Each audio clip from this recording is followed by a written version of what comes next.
بسم اللہ الرحمن الرحیم۔ اللہ رب العزت کا بڑا فضل اور احسان ہے کہ اللہ تعالیٰ نے یہ خوشی کا دن ہمیں دکھایا ہے۔ حضرت مولانا عبدالغفور ندیم صاحب شہید رحمۃ اللہ علیہ، برس ہم نے ان کے پیچھے جمعے پڑھے۔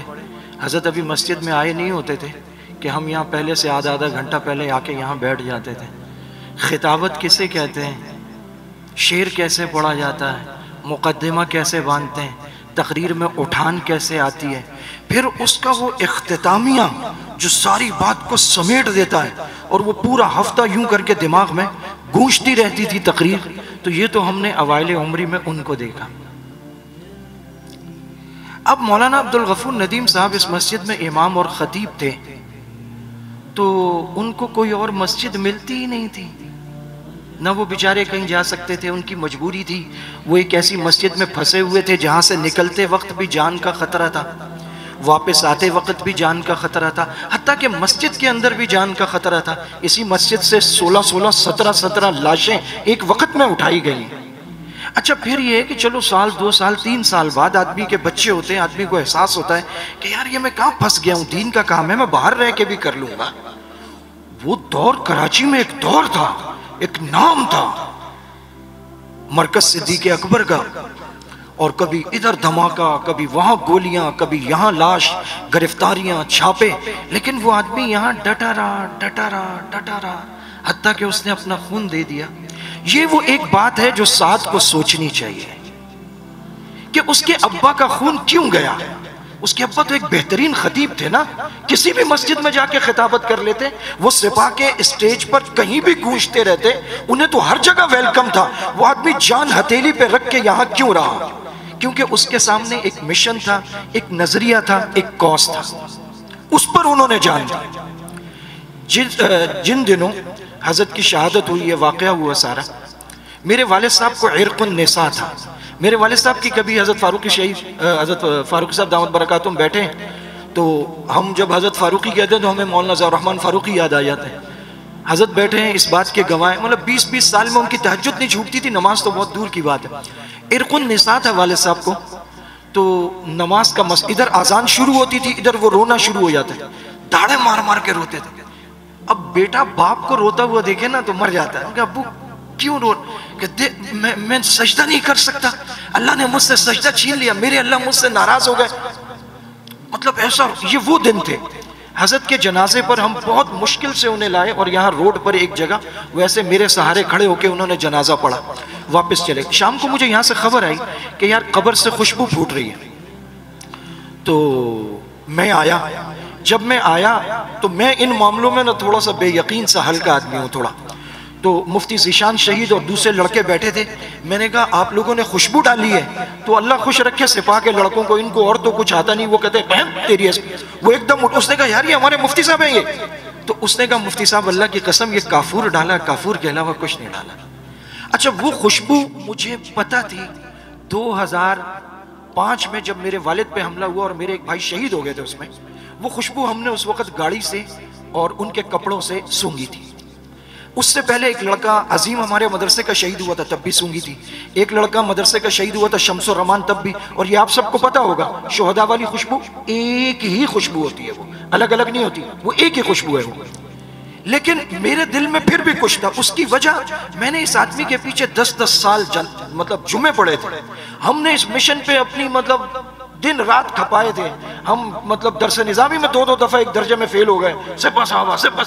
مجھے نا بڑی ہڑک لگی ہوئی تھی، میں نے کہا یار یہ خوشبو آ رہی ہے۔ اور میرے نزدیک پوری کائنات میں اگر کوئی ولی تھا وہ میرا باپ تھا، میں نے اس کو دیکھا تھا، میں اس کو مانتا تھا۔ میں گیا، میں نے کہا ابو میرے ساتھ چلیں۔ حضرت شاید یہ واقعہ آپ کے بھی میں کبھی نہیں سنا سکا۔ میں نے کہا ابو میرے ساتھ چلیں، قبر سے خوشبو آ رہی۔ کاکا میں بیمار ہوں۔ میں نے کہا بس آپ میرے ساتھ، میں بیمار ہوں، میں چل نہیں سکتا ہوں، میں کتنی مشکل سے میں نے کہا آپ میرے ساتھ چلیں، ایک دفعہ چلیں۔ اچھا، میں نے ڈرائیور کو کہہ دیا، وہ گاڑی لے آیا گھر کے دروازے پہ۔ میں نے تقریباً میں نے کہا ابو 5 منٹ کے لیے آپ چلیں۔ وہ گاڑی میں بیٹھ کے راستے میں آتے ہوئے مجھے کہتے یہ کوئی بات ہے خوشبو آ رہی ہے، یہ کوئی بات ہے خوشبو آ رہی ہے، تیرے جیسا آدمی یہ بات کر رہا ہے۔ میں دل میں سوچ رہا ہوں یار ان کو تو خوش ہونا چاہیے، اور یہ مطلب ان کے نزدیک یہ کوئی بات ہی نہیں ہے، قبر سے خوشبو آنا تو بہت بڑا، تیرے جیسا آدمی یہ کہتے کہتے یہاں تک پہنچ گئے۔ اس دروازے پہ ہم آ کے رکے، ابو گاڑی سے اترے، دروازے میں پہلا پاؤں رکھا ہے، سبحان اللہ، اور ابو کی آنکھوں سے آنسو آ گئے۔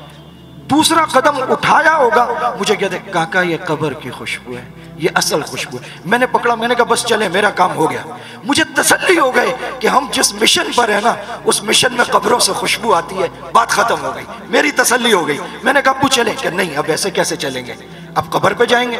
قبر تک آئے، فاتحہ خوانی کی، پھر وہ بات واپسی میں مجھ سے کی، کہنے لگے دیکھو یہ قبر سے خوشبو آنے کو کبھی معیار مت بناؤ۔ ہمارے بڑے بڑے قائدین چلے گئے، قبر سے خوشبو نہیں آئی، تو اس کا کیا مطلب ہے وہ حق پہ نہیں تھے؟ یہ معیار نہیں ہے، یہ تو تم جیسے جاہلوں کو اللہ دکھانے اور سمجھانے کے لیے قبر سے خوشبو نکال دیتے ہیں تاکہ تم لوگوں کو یقین آ جائے، لیکن اس کو کبھی بھی معیار مت بناؤ، ورنہ لوگ اس کو معیار بنا لیں گے تو باقی اولیاء اللہ جن کی قبروں سے خوشبو نہیں آئے گی، لوگ ان کی ولایت کا انکار کریں گے۔ تجھے عبدالغفور ندیم صاحب سے اس وقت خوشبو نہیں آئی جب وہ آدمی 20 سال 5 نمازیں پڑھاتا رہا؟ تجھے اس وقت خوشبو نہیں آئی جب 3 ساڑھے 3 سال وہ جیل میں رہا؟ تجھے اس وقت خوشبو نہیں آئی جب اس نے تشدد سہا؟ تجھے مطلب انہوں نے ایک لائن لگا دی، انہوں نے کہا خوشبو اعمال سے آتی ہے۔ اس طرح کے لوگ تھے۔ یہ باتیں میں کیوں کر رہا ہوں؟ میرے بھی والد شہید ہیں، سعد کے بھی والد شہید ہیں، اور سعد کے والد کی قبر یہاں ہے۔ سعد کا بھائی فیصل یہاں پر ہے، کیوں ہے؟ وہ شاید اس لیے کہ اس کو اپنے والد کے قبر پہ چھت بنا کے مزار بنا کے لوگوں سے پیسے اینٹنے، یہاں پر کوئی اس نے سجادہ نشینی کرنی ہے، نہیں، وہ بھی ایک مشن کی چوکیداری پر یہاں بیٹھا ہے۔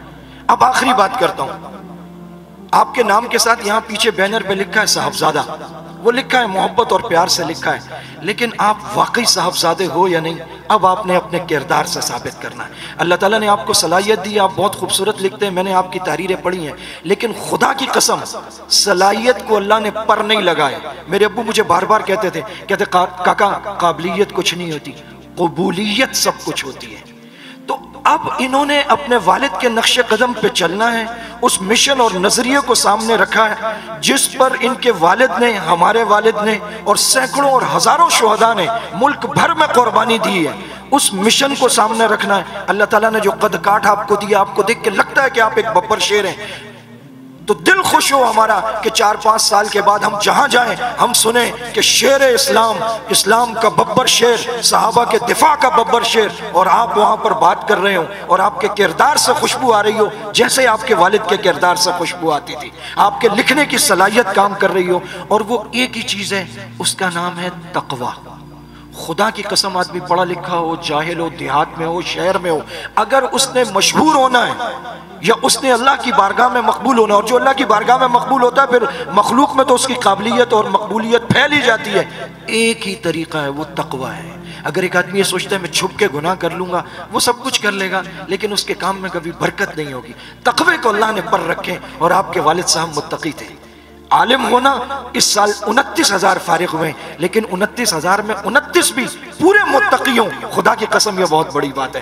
اگر آپ نے تقوی کو لازم پکڑا، اگر آپ نے اس مشن کو لازم پکڑا، تو آپ اس بات سے بے فکر ہو جائیں کہ پھر آپ کی روزی روٹی کا کیا ہوگا اور آپ کے کام کا کیا ہوگا، پوری دنیا میں نام ہوگا۔ ابھی تھوڑی دیر پہلے کھانے پر بیٹھے تھے تو حضرت قائد محترم مجھے اپنے والد صاحب کے واقعات بتا رہے تھے کہ وہ نماز میں ایسے تھے، وہ قرآن میں ایسے تھے، اور وہ نماز کے اٹھانے میں ایسے تھے، اور ایک بات تو بتائی، یقین کریں مطلب میری آنکھوں میں آنسو آ گئے۔ انہوں نے کہا مسجد کے مؤذن کو، وہ خادم الگ نہیں تھا، مؤذن باتھ روم صاف تھا۔ یہ حضرت مولانا اورنگزیب فاروقی صاحب کے والد صاحب کی بات ہے جو حضرت نے ابھی مجھے گھر میں بتائی۔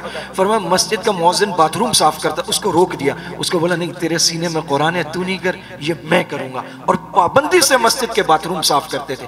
تو میں نے حضرت سے کہا، میں نے کہا حضرت یہ جو پوری دنیا میں آپ کا نام ہے، اللہ تعالیٰ نے آپ کو مقبولیت عطا فرمائی ہے، اس کے پیچھے آپ کے والد کا تقوی ہے۔ پھر میں نے کہا کہ پیران پیر عبدالقادر جیلانی رحمۃ اللہ علیہ کے والد کا مشہور واقعہ ہے، ان کا تقوی ہے۔ آپ جتنے بڑے لوگ اٹھا کے دیکھیں گے، مولانا اعظم طارق شہید رحمۃ اللہ علیہ، ان کے والد زندگی میں کبھی تہجد قضا نہیں ہوئی ان کے، 15 پارہ پڑھنے والے، اور اکثر حضرت ابراہیم علیہ السلام، حضرت یوسف علیہ السلام کی زیارتیں ہوتی تھی۔ اللہ تعالیٰ نے مولانا اعظم طارق صاحب کو دنیا میں بھیجا ان کے گھر۔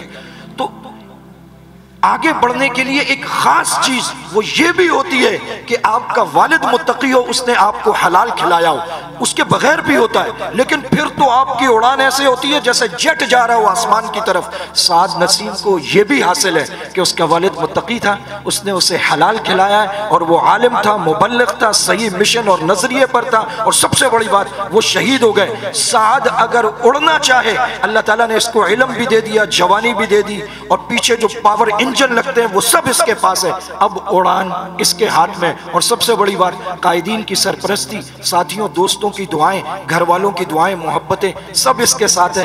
میں اس دعا کے ساتھ اپنی بات کا اختتام کرتا ہوں کہ ہم اس کو آسمان تک پرواز کرتا ہوا دیکھنا چاہتے ہیں۔ یہ سعد ہے، اللہ تعالیٰ اس کو اسم با مسمہ بنا دے، مزید بنا دے، یہ ہو چکا ہے، اللہ تعالیٰ اس کو مزید بنا دے، اور اللہ تعالیٰ اس کو حضرت قائد محترم کا دست و بازو بنائے، اور کراچی میں ایک دفعہ پھر کام اٹھے، جیسے حضرت قائد محترم کے پاس وقت ہوتا تھا اور پوری کراچی میں کام اٹھا تھا۔ اسی پر میں اپنی معروضات کا اختتام کرتا ہوں۔ وآخر دعوانا ان الحمدللہ رب العالمین۔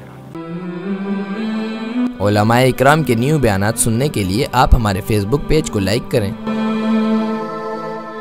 اور ہمارے یوٹیوب چینل کو سبسکرائب کر کے بیل آئیکن پر کلک کیجیے۔ اپنی نیک دعاؤں اور تمناؤں میں ادارہ سعد نشریات کو یاد رکھیں۔ شکریہ۔ علماء حق کی آواز، سعد نشریات۔